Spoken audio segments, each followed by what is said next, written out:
peristiwa Mi'raj yang jarang diceritakan orang itu, Rasulullah itu ketemu Nabi Adam. Dan Nabi Adam itu disebutkan di sini faidan an yaminihi aswidatun wa an yasarihi aswidatun. Dari sisi kanan itu ada kelompok besar, dari sisi kiri juga kelompok besar. Saya baca teks aslinya ya, tabarruk ya, supaya dapat berkah dari bahasa Rasulullah SAW. Ini cerita Nabi ketika ketemu Nabi Adam. Fa idza nazara qibala yaminih dhahika wa idza nazara qibala shimalih baka. Nabi Adam ketika melihat ke kanan itu senyum-senyum, senang sekali. Tapi kalau kau melihat ke kiri itu nangis. Lalu Rasulullah SAW tanya ke malaikat Jibril, itu siapa? Itu Adam. Dan yang kelompok di kanan itu ahli surga. Maka beliau kalau melihat senang sekali. Dan kalau yang di kiri itu ahli neraka, kalau beliau melihat itu susah sekali. Artinya apa? Betapa susahnya jadi Nabi Adam itu. Jadi kalau misalnya ada koruptor ketangkep gitu ya, yang nangkep ya cucunya, yang ditangkep juga cucunya.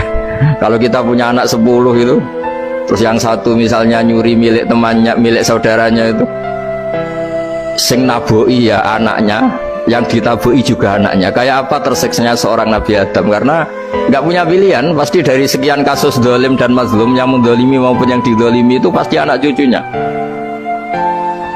Jadi betapa susahnya seorang Nabi Adam. Jadi termasuk kearifan kita sebagai manusia itu belajar dari takdir yang kita hadapi, yaitu keterbatasan kita sebagai manusia. Kita harus bisa ngelola kegagalan, terima qadha qadar.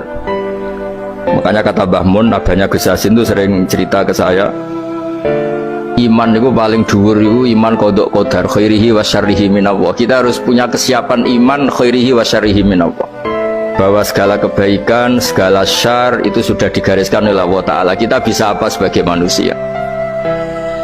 Jadi pertama Nabi Muhammad ketemu di as-sama idunya, langit paling dekat, itu ketemu Nabi Adam dengan kondisi seperti tadi. Kalau melihat ke kanan itu senyum, karena itu anak-anak beliau, turunan beliau yang ahli surga.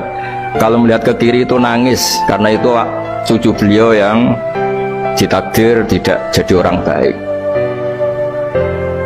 Artinya kalau ada peristiwa sosial apa saja, yang satu zalim, yang satu mazlum, atau yang satu benar, yang satu salah, atau sama-sama benar tapi salah faham, itu semua adalah cucu Nabi Adam alaihi salam. Dan itu membuat beliau kadang-kadang dohika, kadang-kadang senyum, kadang-kadang baka, kadang-kadang nangis. Jadi itu yang menjadikan tambahnya arifnya Rasulullah SAW. Saya teruskan. Qultu ya Jibril man hadha? Qal hadha Adam wa hadhil aswida an yamini wa an shimali nasamu bani. Fa ahlul yamin ahlul jannah wal aswida allati an shimali ahlun nar. Fa idza nazara qibala yamini dhahika wa idza nazara qibala shimalihi baka. Itu seperti misalnya kita punya anak 5, yang satu sukses jadi profesor doktor atau jadi orang alim, yang satu sekolah saja gak naik, misalnya sudah gak naik, entek no dunya itu nghabiskan harta itu kan. Tapi barokahnya itu mungkin kita mau jadi sombong tidak jadi gitu, karena punya anak yang nggak sukses. Mungkin barokahnya punya anak nggak sukses itu meredam keangkuhan kita, terus kita menjadi orang yang sopan dengan tetangga, dengan orang lain, karena dipaksa punya hal-hal yang seperti itu. Jadi semua yang ditakdir Allah, kalau kita ridho itu pasti baik.